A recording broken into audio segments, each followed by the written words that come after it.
কোনো কাজকে যদি খুব ভালোবেসে যত্ন সহকারে করা যায়, প্রত্যেকটা কাজই কিন্তু অনেক বেশি পারফেক্ট হয়ে যায়। ঠিক যেরকমভাবে আজকে আমার কেকটা হয়েছে। কিছু ছোট ছোট ভাই বোনরা মিলে আমাকে এই কেকটা অর্ডার করেছিল তার ফ্রেন্ডসদের জন্য। ছোটোবেলায় তো সব মানুষেরই বাজেটটা একটু কমই থাকে, তো তারা আমাকে বলেছিল, দিদি আমাদের ফ্রেন্ডের বার্থডে আছে, একটু কম বাজেটের মধ্যে আমাকে খুব সিম্পল আর কিন্তু সুন্দর দেখতে হবে, আর যাতে এই ফ্রেন্ডসদের মধ্যে একটু ইয়ার্কিও করা যায় এরকম একটা কেক বানিয়ে দিও।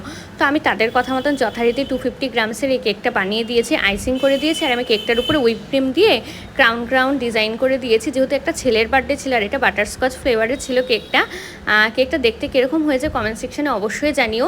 আর কেকটা আমি হুইপ ক্রিম দিয়ে করেছি, আর উপরে যে রেড কালারের বলসগুলো দেখতে পাচ্ছ সেগুলো আমি ফন্ডেন্ট দিয়ে বানিয়ে ক্রাউনগুলোকে একটু হাইলাইট করার জন্য ইউজ করেছি। তো কেকটা আমার অলমোস্ট ডেকোরেশন হয়েই গেছে, শুধু এর উপরে আমি এখন কিছু স্প্রিঙ্কেল ছড়াবো কেকটা যাতে আরেকটু অ্যাট্রাকটিভ হয় দেখার জন্য।